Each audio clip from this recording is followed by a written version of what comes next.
You are listening to Dove Valley Deep Divers with Eric Trickle and Lance Sanderson. Ball comes out of the hands of Newton. It's on the ground, picked up by T.J. Ward at the 4-yard line.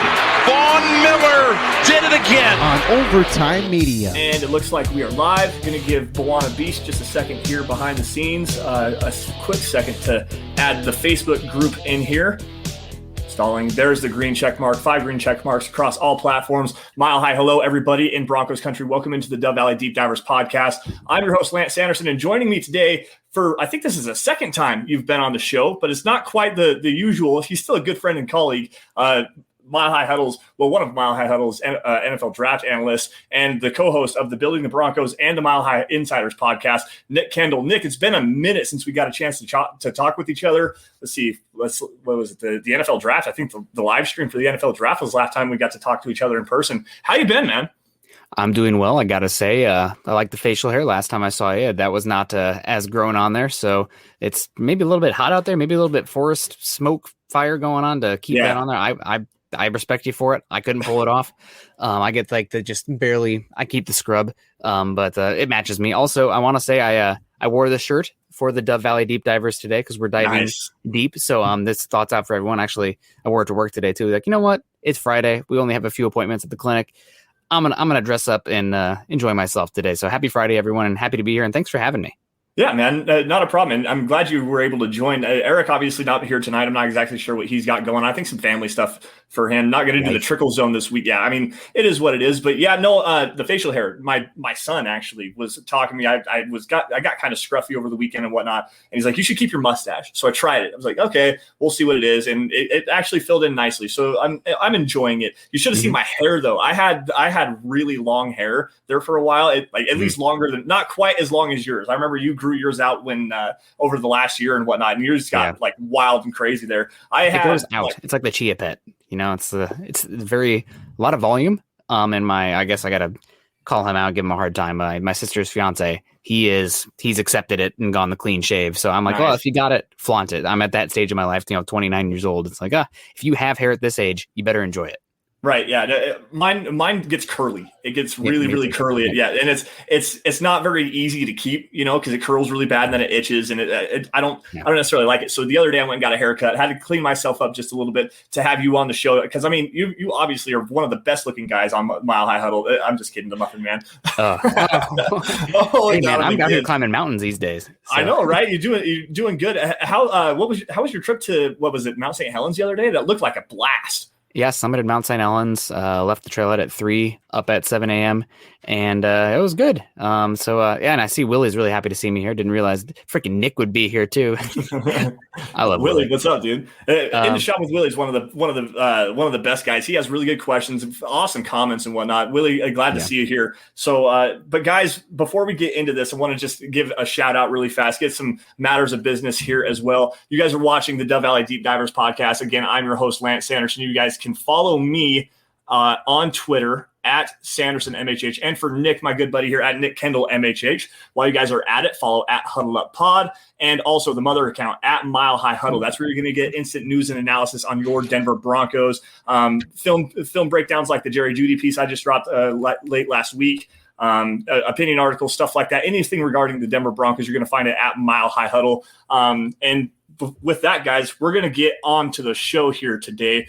Interesting show for you guys. Before we get into the 53-man roster breakdown, Nick actually found this on Pro Football Focus. I can't remember what's the podcast called. It's Mike Renner and Austin Gale. They have a good podcast. I enjoyed it. I listened to it a lot leading up to the draft. It's 2-for-1 drafts. So they mainly focus on like the college to the NFL transition. And it's, sometimes I don't agree with everything they have to say.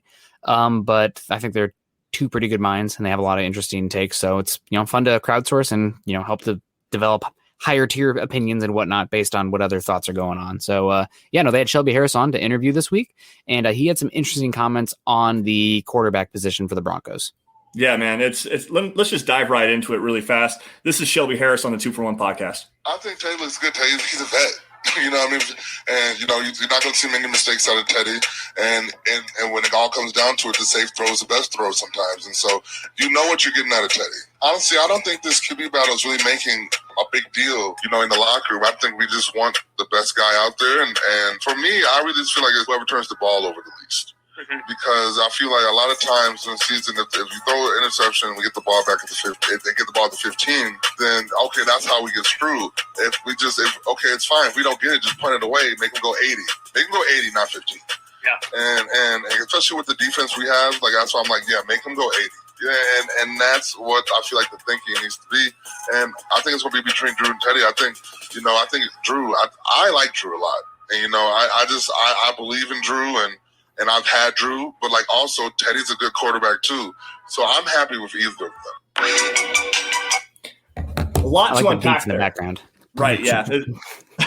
I see you dancing over there too. I know, got good vibes. It's Friday. Yeah, absolutely. Happy Friday to everybody. A lot to unpack there. A really lot to unpack. The way that Shelby kind of spoke about taking care of the football, the lack of turnovers and everything like that, putting the defense in key situations. And quite honestly, you think about it, and we all understand, Teddy Bridgewater threw 11 interceptions last season, but comparatively speaking to Drew Lock's 15, making the smart throw, making the right throw, not turning the football over. Does it sound to you, Nick, like Shelby is not necessarily opining that he wants Teddy Bridgewater to be the guy, but that's the way that he's kind of leaning?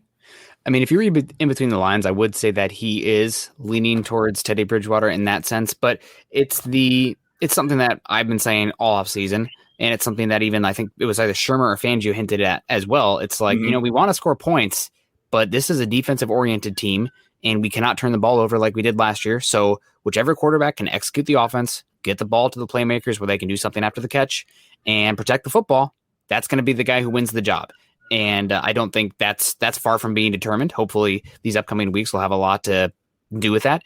But I mean, it seems pretty simple to me. Protect the ball, run the offense, and good things can happen. Don't do too much. Did you ever see Forgetting Sarah Marshall? Yeah. Classic movie, they're kind of like, it's Russell Brand with Jason Segel. He's like on the surfboard. He's like, okay, you want to do nothing. Do nothing. And it's like, well, okay, now you're doing too much. Go back.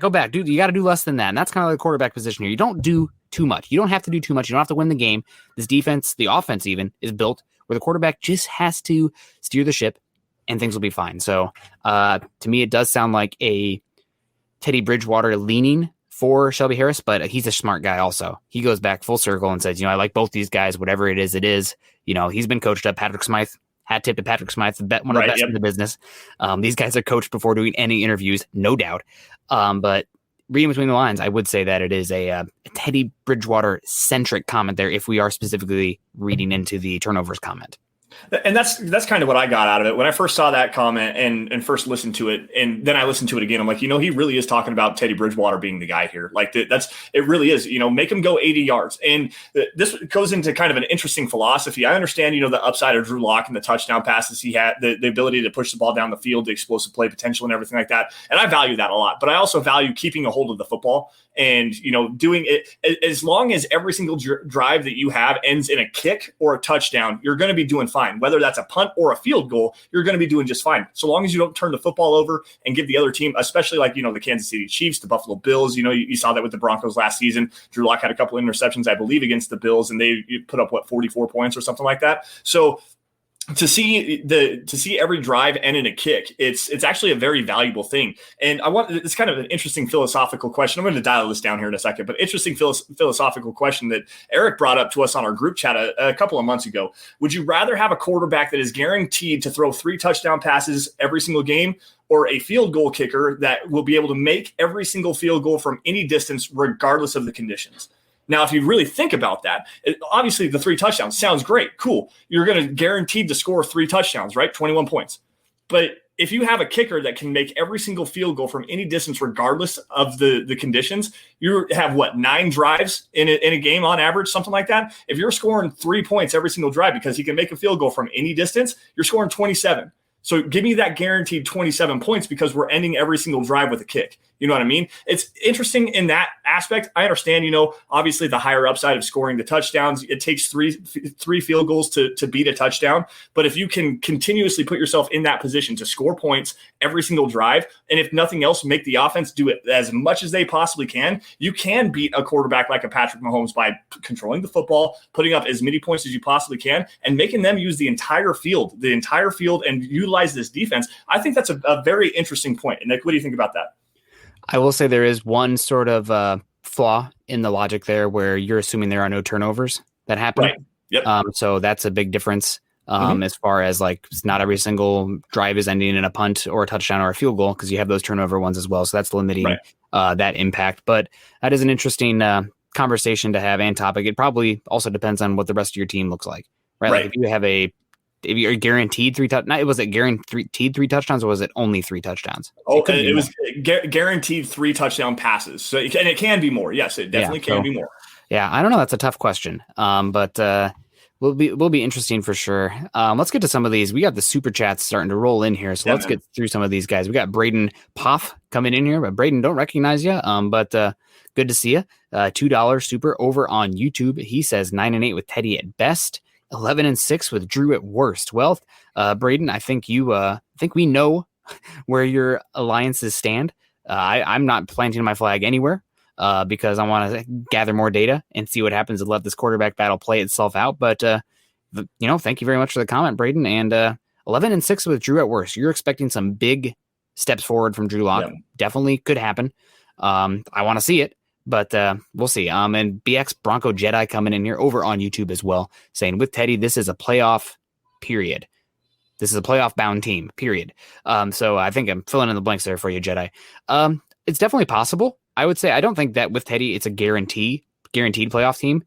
Even with the weapons, there's a lot of projection, right? It's such a young offense with the quarterback position. You got questions on the offensive line still. They need to take steps forward. And the defense, while they really attacked the secondary this year, both your star pass rushers are questions right now with injuries. So I wouldn't say guaranteed for playoffs, but I do think that Teddy, I've said all offseason, Teddy really raises the floor of your team. And that's something that with everybody, all these people on hot seats, the Broncos on the second longest AFC playoff drought, only behind the Jets, which is crazy to say, coming off the Super Bowl victory. It's definitely something to think about. Yeah, it is a crazy dynamic because, if Drew Lock does take that next step forward, and I mean, he's got all the tools. Let's be honest here. I'm not going to mince any words here. I don't necessarily think that Drew Lock is going to take that next step. I don't have the faith in that. I don't necessarily have the faith that Teddy Bridgewater is going to take this team to the next level either, but he's going to bring it a more grounded and a ground-centric approach, more safe and conservative approach, and might be able to not lose games. He may not be able to go out and win you a game, but he's going to play well enough to not lose you a game. And that's the interesting dichotomy here, because if Drew Lock takes that next step, he can go out and win games. He has the talent and the ability to do that. It's just, do you really trust that he's going to be able to do that? And there's an interesting question here. Holden Adams jumping in here on Facebook. He says, could Drew benefit from sitting behind a Teddy Bridgewater for a year and refining his game? Or would that mean Lock has officially failed and is just a backup quarterback in the NFL? I mean, it's a fun question because, quite honestly, if Drew Lock doesn't win this job and it is Teddy and Teddy starts out the season, you can look at it one of two ways. Drew Lock's done in the end of his career in Denver, and he probably is going to be cut and turn into an NFL journeyman, similarly to like a Ryan Fitzpatrick. Or they're saying, well, he still needs just a little bit more time. We're going to get him get his feet wet just a little bit more in practice. Let him go up against this defense, and we'll see. We'll see if we can't go to him later in the season, and maybe even if Teddy's playing well. We want to see what Drew Lock is. He's showing us these steps. He's showing these progressions. Let's see what he can do. Get him out there and see if he is the franchise guy that we actually think. I mean, again, that's an interesting two-sided conversation. Yeah, no, I mean, I think this would have been much more possible if this happened a year ago, where you had Drew Lock that we saw a little glimpse of, but after 2 years, the big thing is you only have 2 years left to control with Drew Lock, and that makes it very hard to not gather more data on him this season. And you made a good comment, Ryan Fitzpatrick. I think that's right now the most likely career outcome for Drew Lock, a guy who will start here and there, and you'll see some incredible throws and some tight window throws, but also you'll see his fair share of 4 interception games and like WTF games, decisions. So But, there's only 18 starts so far, second year in the system, good offense coming around him. There is definitely reason for optimism. And I know that a lot of people point to the tools with Drew Lock, and I'm definitely somebody who's a tool-oriented or scout when it comes to analyzing the quarterback position. But tools also don't guarantee, excellence. Like one of the more toolsy quarterbacks I can remember coming out the last decade as far as like arm talent, body build, and solid athleticism is Cardale Jones. But that dude did not work very hard and just didn't have it as far as the instincts or the processing. And I don't even know if he's in the league anymore. But if he was in the league, he'd have one of the strongest arms in the league. But, tools really only do take you so far because you have to have those intangibles, the intellect as well that goes with those.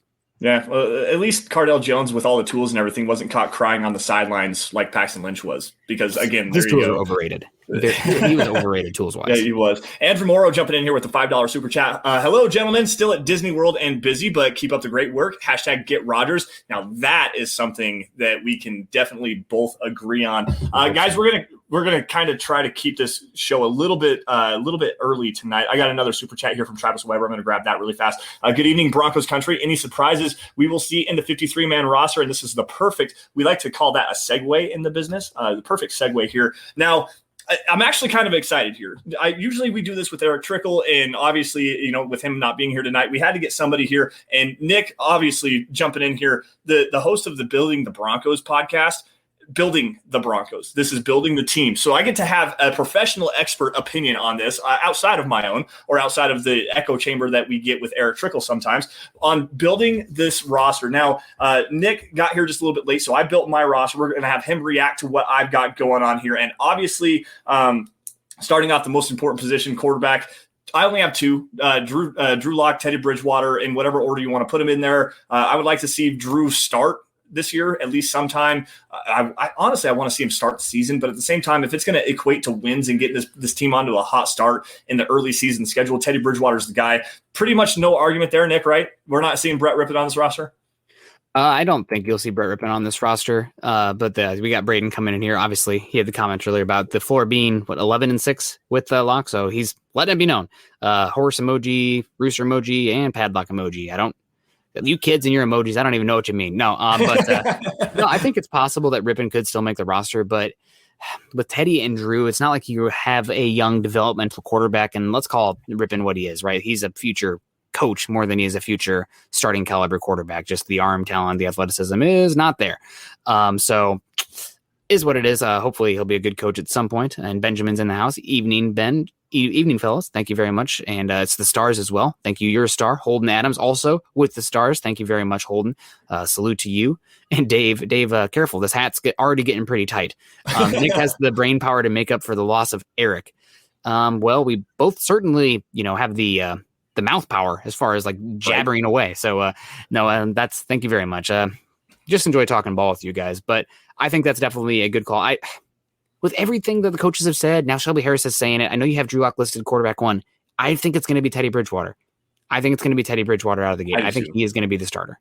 I do too. I just wrote Drew down first, so I read it off in that order. I do think Teddy actually wins the job out of camp, and if they do go to Drew, it's going to be 4 or 5 weeks, 6 weeks into the season, something like that. Unless the Broncos are playing well, unless Teddy's playing really well, I think that it's going to be Teddy throughout the season. But I do think he wins the job outright in camp, which is unfortunate.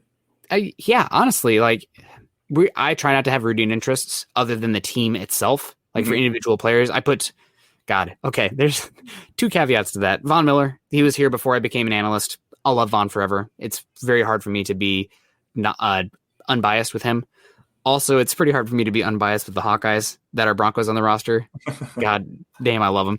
Noah Fant, you're a real one, buddy. But that's no love to Michael Ojemudia. I love Michael Ojemudia. I love Josie Jewell's great.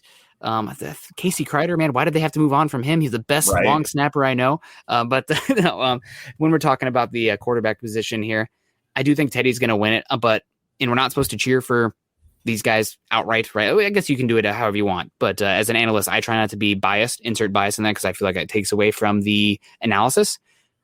It's better for the Broncos if Drew Lock wins this job outright, and not because they're both poor or anything like that, but it's because Drew Lock takes a step forward. The Broncos have 2 years of control left. He's still young. So that's what I'd hope. That's what you'd hope for a team. It's more important, though, to get the best guy out there to take advantage of this roster and to get out of this playoff funk, right? This is too much. When's the last time the Broncos played a meaningful football game in the month of November, right? Yeah, it's been way too long. So I think that's more important than, if Drew Lock loses the job and Teddy gives you a better chance to play meaningful football late in the season, so be it. Yeah. Going back to that, weren't the Broncos, 7-4 or something like that in November? In 2016, Trevor Siemian. That was your Trevor Siemian was playing. Yep, that was the last time. I think. Yeah, that was the last time. That's right. And there was actually a play that Trevor Siemian missed Demaryius Thomas wide open. He threw the ball like 10 yards short in the end zone. It would have been a game-winning touchdown too. But anyways, moving this forward here, running back position. I originally wrote down 4 guys. I originally had Royce Freeman making the roster, but I decided to change my mind. I've been hearing really good things about another player. We'll get to that here in just a few minutes on the offensive side of the football. But Melvin Gordon, Javonte Williams, Mike Boone, obviously. With Mike Boone, I've been hearing some things from Benjamin Albright on Broncos Country tonight about Mike Boone being the kick returner this year, which could definitely have some shakedown effects to the wide receiver position as well with, Deontay Spencer and also with Tyree Cleveland. So, I mean, Mike Boone making this roster, obviously the George Paton went out and got his guy from Minnesota, gave him $1.1 million on a one-year deal. They obviously went out and drafted Javonte Williams in the second round, number 35 overall. And then obviously Melvin Gordon with the big deal that he had last season that everybody really hated. But you know what? I want to say this. I'm going to pound the table on this one. Melvin Gordon actually lived up to that contract. He really did. If you think about it, he made $8 million last season. He was the 9th highest paid running back. You know who was number 9 in rushing yards last season? Melvin freaking Gordon. Okay. Yeah. He went out over the last 8 games, rushed for 563 yards and 5 touchdowns. It's in an 8 game. You extrapolate that data out over a 16 game season. That's 1,200 yards. That would rank 4th in the NFL. Okay. Yeah. So he went out, he got paid a lot of money and no one wanted to see him get that contract, but damn it, he lived up to it. Let's stop the hate for a minute. Yeah. I mean, my biggest thing with the Melvin Gordon contract is know where you are and what your window is. And I'm not looking to pay a running back huge money unless I think I'm a running back away from the Super Bowl contention. Right. And this team obviously was not that last year in hindsight, but it wasn't that going into it either. And also when you talk about the Melvin Gordon contract cap hit last year, $7 million, 2020, about $9 million this year. So average $8 million. Yeah, that's about right. So my biggest thing is understanding the window that you are, being real with where you are. Now, if your argument is I need to have that type of running back to develop my quarterback to find out if Drew Lock can be the guy, I'm more ears to that, if that's your explanation. And I think we got Travis coming in here with some stars. Thank you very much, Travis. Thanks, Travis. Hope you're doing well out in Utah. A friend of mine going way back on the old Facebook on the Broncos page. So good to see you, Travis. Thank you for joining us. Mike Boone as a kick returner, I could definitely see it. He is one that, and it's just a general, you're into coaching. Like the kick returner is typically a bigger body guy who's very strong, can take the ball, take some hits, and more of a straight line runner. Where the kick return or the punt returner is more a little bit, can be smaller, jittery, etc. If they can figure out a way to have your running back 3 be the kick returner and then open up where you don't have to hold on to a Deontay Spencer, I'm all for it. I've been predicting a Tyree Cleveland for that role, given his body type and his experience there. But if it could be Mike Boone, all the better. I'm all about that. And Mike Boone becoming a super special teams player as a running back 3. I know I say running backs don't matter, but if they're contributing on special teams, maybe they are valuing just a little bit for me. Right. And that actually goes into the conversation I want to get here with Royce Freeman. He doesn't play special teams. He never has. Nope. He's never been. So he's a great receiver out of the backfield. You can line him up out wide and throw him the football. We saw that in 2018 with Royce Freeman and a little bit in 2017 as well, where he was catching the ball out of the backfield way better than Phillip Lindsay was, which is another reason why the Broncos moved on from Phillip Lindsay and went and got Melvin Gordon. But if you don't play special teams on this roster, it's too talented. There's way too much talent in the top 47, 48, 49 guys to have a running back that's, he's a niche player at best at this particular point. I like Royce Freeman. That's not to say anything bad about him. I think he's a good physical runner. He does good things out of the backfield, decent pass protector. There's a role for him in the NFL. It's just not on this team. And that's unfortunate because I like Royce Freeman. Now, the wide receiver position, obviously the big 4, Cortland Sutton, Jerry Jeudy, Tim Patrick, KJ Hamler, and whatever order you want to put him in there. I have Tyree Cleveland on this roster as well. I think the special teams aspect of him, he offers a different skill set too, something that the Broncos don't have, a bigger body that can really stretch the field vertically. And then I have Seth Williams. This is another red zone threat. And obviously, being a 6th-round draft pick this last season, George Payton's going to get his guy. He can play some special teams. He didn't really do that at Auburn, but he played safety at high school, and he played as a very physical safety from the sound of it, coming downhill, laying some hits. So I think that Seth Williams being a gunner, you could see him be another, he's obviously a bigger version, but a Kayvon Webster's kind of guy. Cody Latimer is probably the better comparison there. So that's the way that I went with the wide receiver position. Nick, any qualms with that? These are the exact same guys I would pick if you think Mike Boone or Tyree Cleveland could return kicks, and you're okay with KJ Hamler or one of these cornerbacks down the line returning punts, then that's great. That's creating room. Deontay Spencer, while he's been a good returner, that's still, he's older. You don't have many years of control left, which matters for taking these guys. And I don't know if I want to subject Seth Williams to the waiver wire or anything to try to sneak him on the practice squad, considering he's a 6th-round pick on him. And Eric's here. Eric, how you doing, buddy? Hope you're doing well. Hope you're enjoying the day off. Thank you for stopping by, though. The thing with Seth Williams, too, is that he was drafted to be, it's not about what he does this year. He has a chance to develop into a starting caliber or, 4th wide receiver, first guy off the bench, as an X receiver. And with how both Tim Patrick and Cortland Sutton are going to be free agents at the end of the season, both X receivers, that's Seth Williams' role. He's going to take over one of those players' contracts. You have 4 years of control on him. You're going to try to get that guy in the roster, unless it's obvious he doesn't belong. Right? That's something that could happen here throughout training camp. But odds are, just with both those contracts there, the niche fill, how different each wide receiver is. He's an X. They drafted him to fill one of those guys' shoes. Maybe not fully fill their shoes, but being a fill-in for the position and the role. Right. And I think, honestly, and this is a big reason why I kind of thought about this for a minute here. Seth Williams making the roster. We still don't know what's going on with Aaron Rodgers' deal. If the Broncos are going to be able to move on, go and get an Aaron Rodgers, they're going to want a receiver. They're going to want a young receiver with some upside.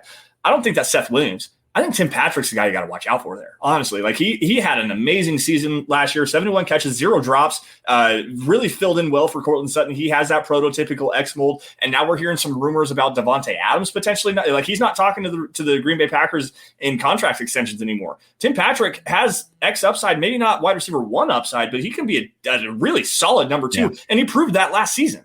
Yep. No, he's really good. I think it was Pro Football Focus again saying the Saints should trade for him. I love Tim Patrick. If the Saints wanted to give us a 2nd-round pick, good luck, Tim Patrick, in New Orleans. But he's really good. He's going to have another good season, and Broncos have depth there, and that's a position where you need 4 guys that you can depend on, because injuries are going to happen, especially with a 17 game season now. And he's extremely underrated from the national perspective. Yep. And I'm excited to see what he can do this year. Me too. Speaking of excited, Travis coming back in. I know Browning is on the PUP. Will we see him play this season, make the roster? Well, unless he goes on the injured reserve or the injury designation list, then you probably will see him make the roster. I guess this could be something that lingers. It feels like they're being pretty hush-hush with it overall, so I don't know. But as far as seeing him play this season, it's the same exact thing with Seth Williams, right? You have both your starting linebackers are going to be free agents at the end of the season, and you have Strnad and Browning, who you'll have 2 to 3 years left of control for Strnad and Browning. And you hope that one of those guys can fill at least one of those roles. But as far as what Browning does this season, if he does anything beyond contributing to special teams, that's icing, right? You shouldn't have really anything expectation-wise beyond that for Browning in 2021. Right. I agree with you on that. And the POP, that's precautionary. He can come he can come off the PUP list at any time. During training camp for sure. And then I know that if he starts the season on PUP, he has to come off, I think it was before week 6 or week 8. I wish I knew that rule. But I know that if he doesn't come off by week 8, I think is what it is, to the active roster, then he gets placed to injured reserve automatically. So we could potentially see Baron Browning sit out for a little while, but it doesn't sound like it's that serious of an issue. I think it was Vic Fangio spoke about it. This was back at rookie minicamp where he suffered that knee injury, and it was more of a bone thing than a ligament thing. So there's no ligament structural damage that way. I'm not sure if it's a bone bruise or the small fracture or something like that, which wouldn't necessarily be great by any stretch of the imagination. But at the same time, he also did say that he was going to be good to go by training camp. Maybe not the onset of training camp, but by training camp. So it sounds like he's going to be ready to go here soon. And Peter Middleton jumping in here. It opens the roster hugely for Strnad, though. Excited for him. guys, I have both those guys on the roster. But before we get to that, we got to grab In the Shop with Willie with a $2 super chat. Where did it go? There it is. We are not getting Rodgers. We can stop that. Hey, Willie, no, don't you dare crush my hopes and dreams, buddy. If we get Rodgers, this team's a Super Bowl contender. Like, quite honestly, they might be the best team in the AFC. Like, really, they really could be. It would be fun. But Willie's riding his guy. He's ride or die Drew Lock supporter. And you know what? God bless. Good luck. Sorry, John. But it's no, totally fine. And Robert's saying, I disagree with Willie. We're getting Aaron Rodgers next month. Well, we'll see what happens. But so far, I agree with everything you've put out here. You also have Deontay Spencer not making the roster. Probably one of the final guys cut. And it's just because you have other guys that can fill that role. While the kick returner, punt returner is important, it's still pretty niche. So I think our first disagreement, though, is coming right up here at the tight end position. You wrote down 3 next to tight end, but now you have 4 guys listed here. So tell me about that first. All right, so obviously Noah Fant and Andrew Beck. I have Andrew Beck number 2 right now because we just don't know with Alberto Coegbanom and he's coming off the torn ACL. He was out there in minicamp and everything. We got to see what that looks like. He's obviously going to make the roster if he's not put on PUP or maybe even injured reserve coming out of training camp. But the 4th guy I have, Eric Salbert. I'm hearing a lot of good things about Eric Salbert, about him being the Y tight end. He's a decent blocker, can get out there and get nasty in the running game. Not the best receiver, but I'm hearing good things that he could be the 4th tight end on this roster and potentially push off of Royce Freeman, which that's the way I had it, was Royce Freeman and then Eric Salbert not being on there. But then I switched it to Eric Salbert and Royce Freeman being the last guy cut. Yeah, well, I'm going to go with Sean Beyer because go Hawks. But also I want to give a shout out to Eric Salbert because he went to Drake, which is a smaller college in central Iowa, in Des Moines, Iowa. So I have a friend who went there with him and knew Eric. So hopefully he will do well. I know he's been bounced around the league for a little bit. I think he was a Shrine Bowl standout as well when he came out. Yep. So Drake Bulldog. That 4th tight end position, I probably would put in Sean Beyer right now, just because younger, more years of control. Sean also is a decent blocker. And I love Sean's mom. She saved me from an Iowa, Wisconsin game where I had way too many adult beverages, and she said, "Here, have some food." So true story. So gotta give a shout out to her. But that's a tough one. And looking at this roster, right, and like how it's put up together right now, I feel like tight end, that Y tight end specifically, is a position where you could see the Broncos maybe bring in outside help. There'll probably be a body out there that they could bring in, compete, but the ones they have right now just don't really give me much hope, I guess, or they don't really make me very excited. I don't feel very stable with them either. And a lot of that could come down to how confident they are in Alberto Coegbanom's health. So In the Shop with Willie in here blowing up the chat. First off, he has another $2 super chat, and he says, let me grab that really fast. Consider your dreams crushed. No Rodgers. And then he comes back in here with, I don't want Rodgers, not even a little bit, especially because I owe Nick $20. What is the story behind this? Quickly. I, honest to God, do not even remember if we bet or not, or if he said something in one of the chats where if that happens, I'll give you $20, Nick, because I don't even remember the parameters for that. So he's gonna have to answer that for you. But we'll see. And Peter Middleton coming here. Spencer traded for a tight end. I don't think Spencer is gonna get any value for you, right? Like There was another question earlier that said something about Royce Freeman. He's a bust. He needs to be out of here. We need to trade him for whatever we can get. You'd be lucky to get a conditional 7th round pick for a 3rd round running back that doesn't have really much footing in the NFL right now. Like, honestly, there's no trade market there. Either he's going to make this roster like I have him as the 4th running back and barely see the field unless he's going to contribute on special teams, which he hasn't done to this point in his career, or he's going to be cut. And it's unfortunate because I liked Royce Freeman. It was a pick that I didn't necessarily agree with. I wanted Fred Warner there, but still at the same time, I mean, it is what it is. You miss out on it. You miss out on an elite talent for a guy that was a sparing, role player. So whatever. Let's go to the offensive line here, and we're going to build this from the inside out because Black Knight jumping in here on Twitch. Got to give a shout out to our Twitch subscribers, guys. Mile High Huddle at Twitch. Go subscribe there as well. Black Knight 323. I think his name is Jeremy, if I do remember correctly. Yes, it is. So who do you guys think is going to be the starting center? And honestly, as much as I love Quinn Miners, I think it's Lloyd Cushenberry. Those are the 2 guys I have on the roster.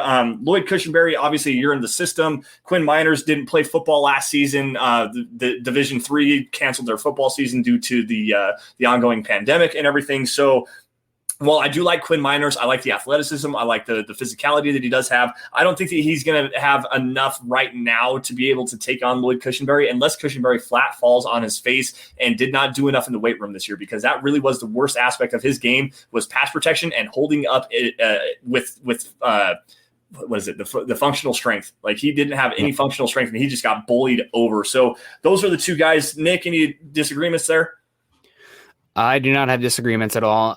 Quinn Miners, coming from Whitewater, didn't even snap a ball before the Senior Bowl in practice. That's a big ask. Also, the center position is a very heady position, and not that Miners isn't smart, and that's not what I'm getting at all, but because he doesn't have that experience, because he's a rookie, I'm guessing there's going to be a learning curve there. Either way, even if he was, played multiple years at Alabama as a starting center, and he's a late third-round pick. That's another thing. Yeah. So Miners, I think, so is Cushenberry. Yeah, that's true, but that's what was Cushenberry like last year? Right. That's struggled coming off of LSU, where he was played, I think, for the whatever the award is where the best offensive line wins at college football award. I think maybe it's the Maxwell. I don't remember. But maybe it's Remington. I don't freaking remember. Either way, Lloyd Cushenberry, I think he is going to be the starter. It's more like, for me, if Cushenberry struggles, you could see Miners come in towards the end of the season to see if they can get a shift and to get Miners some experience, the last 3 or 4 games if the Broncos are out of it, or if Cushenberry is really struggling. But as far as starting out of the gate, unless there's an injury, I would expect it to be Miners. Yeah. Or excuse me, Cushenberry. Excuse me. Yeah. You're good. Interesting fact about Quinn Miners. Going back to the Senior Bowl really fast. You said he had not snapped a ball in college. He played left and right guard, specifically, I think, left guard for the most part. Yep.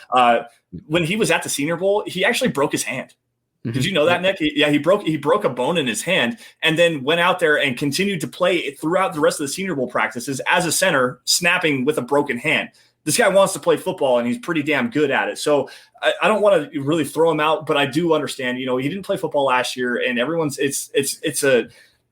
he has the highlight, workout videos and stuff like that. It's a fun story, the belly of the beast and whatnot. Like you said, though, Nick, there's a big, strong learning curve going from D3 to professional football, learning a new offense, learning a new position. That's probably arguably one of the most important positions on the offensive line, not named left tackle. And I heard Carl talking about this earlier a couple weeks ago on Building the Broncos about how right tackle is probably getting bumped down the list just a little bit as far as the center goes. I disagree with him too, but it's center is probably that next position though. If it's left tackle, right tackle, then the center, because your center has to set the line protections and set the shifts and know everything that's going on, know every single position, how to work, what's going on in front of them, reading defenses as well. It's a very smart, intelligent position, and you have to be good at it to be able. You have to have a high football IQ to be able to do that well. Now, to go to the outside or to the next position on the outside, obviously you got your guards, Dalton Reisner, Graham Glasgow returning as starters, Natani Muti, and then I have Austin Sloatman, who was just on the Huddle Up podcast. I believe it was on Monday. If you guys haven't seen that, go to Mile High Huddle on YouTube. Go check that out. It was a great show. It was very candid. He did a really good job. It was really fun. But Sloatman obviously has some guard center versatility there. So I value versatility on my offensive linemen. The more hats you can wear, the more valuable you are. So that's another reason why I had him. But Natani Moody is really the interesting case study here. Yeah. You have 10 offensive linemen making the roster here. Yep. Do you think there'll be 10? Is that typical number, or is it 9? It's 9 or 10, but as of right now, I think they're going to be. I think it's going to be 10. I really do.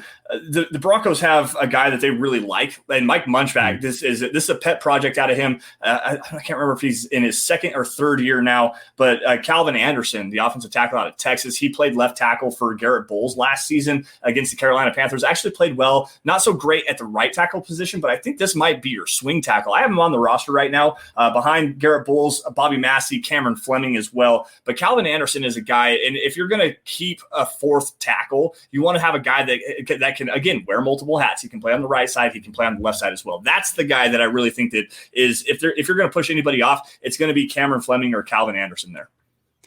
Yep, I could see that. I could also see Schlotman not making. I know we like Schlotman in here, but he's another one he's on the bubble. No way to lie about that. Thank you, everybody. Andrew Baker coming in with the stars. Andrew Baker's always starring us out here. Came in late, but MHH for life. Let's go. We lost our longest Monday Night Football streak and have the record for no playoffs after a Super Bowl win. The time is now. Go Broncos. Well, I agree with you there, 100%. That's a big point there. Also, we have to get to the defense still, but it does sound like there's some actual. I know. Did you see the NFL was hinting, or people in the NFL are hinting about breaking news that could happen tonight? Yeah, Carl said something about that. What's going on? I saw you have it in the private chat here. Well, it sounds like there all of a sudden is a bunch of momentum that Aaron Rodgers is going to retire. If the Packers do not trade him, that's probably his last call that he can have. Pro Football Focus is saying now multiple sports books are saying that Aaron Rodgers is going to retire next week. And now Benjamin Albright is saying David Dunn, who was the agent for Aaron Rodgers, or for Carson Palmer when Carson Palmer retired from the Bengals to force his way out, is also the agent of Aaron Rodgers. So it sounds like this is a play. I mean, it's worked before. We saw it work before with Carson Palmer. And now there's a bunch of momentum as far as Aaron Rodgers retiring to force his hand. And it's either, trade me or nothing. That is bombshell information. That has me almost as excited as we were the night of the draft. Remember when those reports came out from Mark Schlereth about how he's going to, the Broncos have a deal and whatnot. Black Knight, Jeremy jumping back in here. Do you think Denver trades for Rodgers? I firmly believe they do. In whether it's this season or next season, I firmly believe that Aaron Rodgers is going to be a Denver Bronco within the next year. I do firmly believe that. I hope it comes to fruition here in the next few days. With this, I mean, he actually put out really kind of the biggest piece of leverage that he had. He had he had the opt-out window back in early July where you can opt out due to the COVID efforts and stuff like that. Like, he didn't do that. He hasn't really went out and said, I want you to trade me. I'm not going to play for you. This is it. This is the move right here that says, I will not play this season unless you trade me. Yeah. And Dave actually has a good point here. His trade value goes down every day he isn't traded. Yeah. Oh, man, this is interesting. You always said, would Aaron Rodgers really be willing to do that? But it sounds like Vegas is saying that now, and sounds like Albright is hinting at it as well. And there's history there with Dunn being the agent. So, man, this would be really interesting if it happened. We'll let that simmer for a second. The comment section want to go. We obviously wanted to get out of here in 2 minutes. That's probably not going to happen. But the rest of the offense, Lance, let's hammer it out. All right, so the rest of the offense, we have clown shoes. Willie, be nice. It's Friday. I'm not wearing clown shoes, man. I'm wearing flip flops. It's good vibes. Come on, man. That was the rest of the offense. So you have we'll just run down the offensive line really fast. Lloyd Cushenberry, Quinn Miners, obviously. You have Dalton Reiser, Graham Glasgow, Natani Moody, and Austin Slotman. Garrett Bowles, Bobby Massey, who the Broncos signed to a pretty decent money deal this offseason to play right tackle, and he's athletic enough to be able to do it. He's going to be the best right tackle the Broncos have seen in several years. Cameron Fleming and then Calvin Anderson. On the interior of the defensive line, let's go inside out on this really fast and quickly because we only got about 10 minutes or so before Nick has to go. Interior defensive lineman, Shelby Harris, obviously, Draymond Jones, obviously, Mike Purcell, obviously, McTelvin Agim, that the Broncos third-round selection from last year, Shamar Stephen, a guy that this is another one of George Payton's guys from the Minnesota Vikings. They signed to a cheap money deal. And then Deshaun Williams, a guy that Eric really liked. I liked a lot as well. He played it very nicely behind Mike Purcell, and I think Mike Purcell is fantastic. He really is probably the best run-stuffing 0-1 technique in the NFL. And that's seriously, his run stop percentage 2 years ago, number one in the NFL. His run stop grade per Pro Football Focus in 2 years ago, number one in the NFL. This guy is fantastic. I love Mike Purcell. Yeah, I do think that there's a little bit of nuance to that data where he's asked to do his role, and sometimes your run stuff is not going to be as good if you are also trying to rush the passer. So somebody like a Dexter Lawrence or a Vita Vea or a Jonathan Hankins, because they are also trying to push a gap, are not going to be as staunch in their ability to anchor. But no doubt, he is very good and he's underrated. And the Broncos paid him what a nose tackle that doesn't offer much pass rush should be. So there's value there. And he's a good player, and I hope he's healthy, right? The Liz Frank injury, that's what zapped Ryan Clady of his career. It's what zapped Champ Bailey as well. Yep. So you want to watch out for that. That does concern me, but hopefully it'll be fine. And we got Peter Middleton coming in saying, this has been fun. Who is the surprise cut or trade? And with the stars there, thank you very much, Peter. Surprise cut, I guess. I guess the surprise cut could be one of those wide receivers there, maybe like a Tyree Cleveland or a Seth Williams, considering how young they are. But as the roster set, I guess the most likely big surprise would be Bryce Callahan, right? You can save $8.5 million. You have a lot of cornerbacks. There's only 1 year left of control left, but that would be a big surprise. So we'll see. I said it earlier. Tim Patrick to Green Bay for Aaron Rodgers. Make it happen. Let's go. Edge defenders for the Broncos. I'm going to kind of wrap this up here, guys. Edge defenders for the Broncos. I only have 4 making it this year. I wanted to put a 5th one, but I don't know. Undrafted rookie free agent Andre Mintz, I believe out of Purdue. I'm forgetting the school. It's right at the tip of my tongue.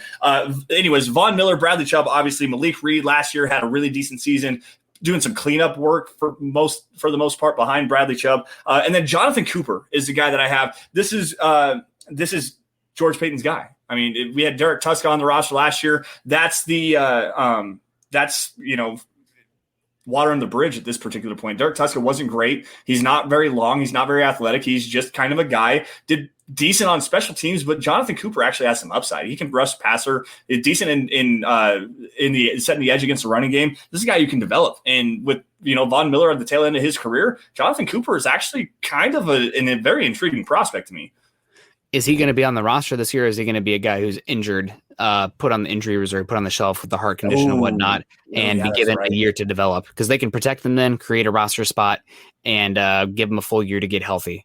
So I'm excited about Cooper as well, but with the heart condition and everything, I could see them, giving him that redshirt season where he is protected. Obviously, one of the years of his contract will be eaten up, but still, you're not subjecting him to being taken elsewhere by another team. And you don't even have to worry about the football stuff. Just get healthy, slow development. What is he, a 7th round pick? Yep. That's not a bad path for him. So I agree with you listing him here because there is a big drop off at the edge rusher position. Yep. But I could see the Broncos easily saying, you know what, this guy, we're going to give him a year. Well, and the edge rusher position is probably, need number 2 right now on this roster, quite honestly, behind quarterback. And right tackle, long term, yeah. Right tackle for sure. But at the same time, I mean, when you have Von Miller gone, Malik Reed we don't necessarily know. He's okay. Jonathan Cooper, again, with a heart issue. Bradley Chubb, we still don't know exactly what he's going to be. He's still coming off that ACL injury. Didn't have the greatest season last year. Yep. Had a lot of pressures, but he didn't get home. So could the Broncos be looking edge round 1 next year if they if they get Aaron Rodgers? Does edge go to need number 1? Edge or right tackle. Right. Yeah. They're both very valuable positions. I have a hard time putting one over the other. It depends on what talent is available, right? Like let the player decide at that point. That's why you do tiers rather than zeroing in on one position. Right. Let's keep it going on this line. Predicting the roster here. All right, so off-ball linebackers, and yes, off-ball linebackers, not inside linebackers. No, off-ball linebackers, guys that play off the ball. Alexander Johnson, Josie Jewell. I have Baron Browning making the roster just because I think he is going to come off the PUP list at some point. Justin Strnad, and then this was one of the last guys I had on the roster, and Josh Watson, third-year player out of CSU, special teams guy. I think that's really the upside for him. And you can substitute Natrez Patrick here as well, but Natrez Patrick right now is currently on the injured reserve list, so I don't think he's actually on IR, but he is on the reserve list. So we'll figure out some more about him here soon. But I have the Broncos keeping 5 off-ball linebackers just because of not necessarily the importance, but you don't know what's going to happen. Alexander Johnson, Josie Jewell, you got some young guys you want to bring up and see what they can do. Yeah, no, this is a good list here. I do think that we kind of talked about it earlier here, but I liked Tuska coming out as far as a 7th round pick, right? But he looked a little bit small last year. But I do think there's a spot for him on this roster as kind of a hybrid edge and off-ball player. Right. He's gonna have to transition to that second level of the defense if he's gonna hang in the NFL. He just does not have the frame to hang. Excuse the rhyming. As a full-time edge defender, so I could see him working at the second level, getting some specialist or some niche snaps at the edge as well, and bringing special teams ability and filling in a kind of a 2-for-1 there on the back end of the roster, and especially because he's still so cheap. 3 years left of control. That stuff matters when you're talking about the very back end of the roster. Yep, absolutely. Cornerbacks here. This was the really fun one because there's a lot of really high-quality guys here. Obviously, Kyle Fuller, Ronald Darby, Bryce Callahan, Pat Surtain, 9th overall pick. He's definitely making the roster. There's no questions there. I have Michael Ojemudia here as well, but we're going to see him play kind of an interesting role here. I think you can play him. He's better suited as a boundary cornerback. I think that they're going to try to line him up at some star role and use him with that tackling ability, his aggressiveness coming downhill, driving on ball carriers. Michael Ojemudia might see some safety kind of hybrid linebacker role snaps there as well. And then I have Kerry Vincent Jr. making this roster. This is another versatile chess piece. He's small. That's a big thing, and he's not necessarily very physical, but this dude can cover, man. I tell you what, he can play in the slot. One of the best slot cornerbacks in college football. A couple years ago, he opted out last season, so he didn't play. But at the same time, he's fluid, he's quick, he's aggressive going towards the football. He gets his hands on a lot of footballs. I really like Kerry Vincent Jr. If you guys remember going back to the draft stream, I literally jumped out of my chair when I found out the Broncos drafted Kerry Vincent Jr. after getting Jamar Johnson and Caden Stearns. I'm like, you bet, man. This secondary just got so much more deep. They got so versatile. There's a lot of things you can do, and you can throw each one of these players out there, and they can have an impact. Yeah, no, that's a good list there. Obviously, saying Bassey's not making the roster here. Duke Dawson's not making the roster here. At least you got to listen to the safety. Nope, you don't. So this makes a lot of sense to me. These are the guys that I would have as well. You list 6 cornerbacks. Maybe to some people that's a lot, but when the Broncos have invested as much as they have, that's a position you're looking to invest heavily in. So I agree with you, and I also agree with all your safeties as well. So the only some of these positions, maybe the interior defensive line at the very end, that last edge rusher, that last tight end, those are some spots, the last linebacker, that's what's going to make training camp fun, right? Like people want to see the quarterback battle, people want to see what happens at the pecking order of the cornerbacks, but I want to see who's going to make the spot 48 through 53, right? Those, as crazy as it is, it's very fun to watch those guys and see who makes it. Right. And that's the hardest part of doing this whole exercise. I mean, do you keep Royce Freeman over Eric Sauber? Do you have, Austin Sloatman making the roster, Calvin Anderson, who is it Josh Watson potentially? 50, 51, 52, and 53 are the hardest ones to do in this entire thing. Wrap this up really quick. Safeties, obviously you have Justin Simmons, Kareem Jackson, and then the 2 rookies, Caden Stearns and Jamar Johnson. Specialists, we don't need to go over that. You have Sam Martin, Brandon McManus, and then whoever the long snapper is. Is it Jacob Bobenmoyer? I think that's who it is. Who cares? Doesn't necessarily matter. But that pretty much rounds up. Nick, do you have really any qualms? Is there any one guy that is eyebrow raised to you? Nobody really here. I mean, you have a lot of the same names. It's the back end of the roster stuff, but is that really eyebrow raising? I don't know. Maybe 10 offensive linemen, maybe keeping Deontay Spencer on instead, something like that. Looking at the roster, it looks like a pretty good roster. Depth concerns, but you're going to have depth concerns. Every single team's going to have depth concerns. Long-term for edge rusher, linebacker starting, turnover coming up here. The tight end too, what can Albert Okwuegbunam do? But Okwuegbunam, excuse me if I said that wrong. But not to beat a dead horse, it's that quarterback position, man. It's make or break. Make or break for the team. It looks good on paper. They'll go as far as that quarterback will take them. Yeah, absolutely, man. Nick, hey, thank you very much for joining me today, man. I really do appreciate you being able to fill in for Eric. I know he appreciates you as well. It's great to be able to do this, get Dove Valley Deep Divers building the Broncos in this head-to-head duel, a clash of clans or whatever you want to call it. So I really do appreciate you for joining me today, man. Yeah, no problem. It's a lot of fun to join. It's good to see you as well. I'm glad to see the facial hair, everyone sticking out there. Make sure you let Lance know that the facial hair is strong. I'm a little jealous. I cannot grow it as strong. I would love to get a mountain mustache going, but I'm not that cool. Not yet. But yeah, thanks for having me on. And thank you also for potentially covering for me next week as well. Yeah. And also thanks to John for joining us today as well. Shows are always a lot funner and easier when he joins us as well. So John, you're a real one. Thank you very much. Yeah, appreciate you, John, for doing everything you guys, for everything you do behind the scenes, running the ones and twos. Guys, you guys can find us. We're going to wrap it up here on the Dove Valley Deep Divers podcast. You guys can find us on Twitter. You find me at Sanderson MHH. For Nick, my co-host, at Nick Kendell MHH. And obviously for Eric, my usual co-host, at Eric Trickle. For John, at John K MHH. That's John KAYMHH. Also, let's see, we got In the Shop with Willie with another $2. Willie, dude, what's up, bro? Thank you for that. We appreciate you. Drew looked good this year. Take it to the bank. Hey, I'm hopeful. I am. I don't necessarily have the most faith in it, but I am hopeful. I really am. I hope that he does take that next step, because really it is what's best for the Broncos, that he turns into the franchise guy that they wanted him to be. But, John, I'm going to steal the sticks here, guys. Again, back to the matters of business here, guys. Make sure you guys, while you're at it on Twitter, follow at Mile High Huddle. That's the mother account. Instant news and analysis, breaking news, film articles, opinion articles, anything regarding the Denver Broncos, you're going to find it at Mile High Huddle. Guys, if you guys are in a financial position and able to do so, head on over to huddleuppod.com. That's the merch tent. That's where you're going to get yourself one of these Dove Valley Deep Divers hats, or one of Nick's Building the Broncos hats, or you can get this new Dove Valley Deep Divers State of Being t-shirt. That's been up there for a few weeks now. Make sure you guys head on over there, get yourself something. There's something for everybody. A hat, coffee cup, face mask. There's a hoodie, something for the guys, something for the gals, a onesie for your baby if that's your fancy. Get on over there. Huddleuppod.com is a great way to support the show.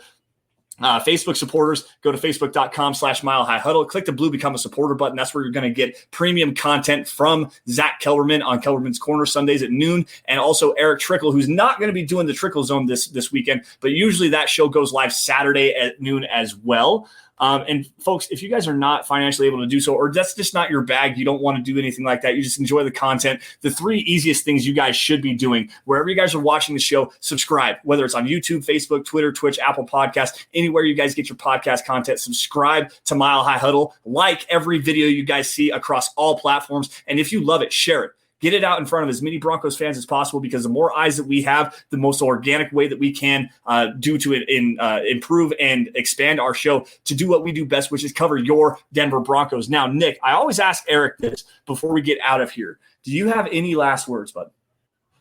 Any last words? Everyone stay safe. Everyone have a great weekend. I'll see you guys tomorrow night as well.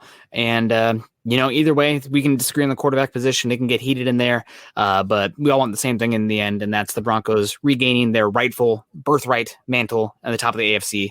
And any way we get there is fine by me. Not anyway. Let's not kill anybody, or I don't want to be having terrible people out there. We don't have to be the Chiefs to get there. But that's final words there. Everyone stay safe, have fun, love y'all, and go Broncos. I always like to say that one too. Yeah, absolutely. You guys stay safe and take care. Thank you all for joining the Dove Valley Deep Divers podcast. We'll see you guys the same time, same place next weekend. And as always, as Nick just said, go Broncos. We'll see you guys later.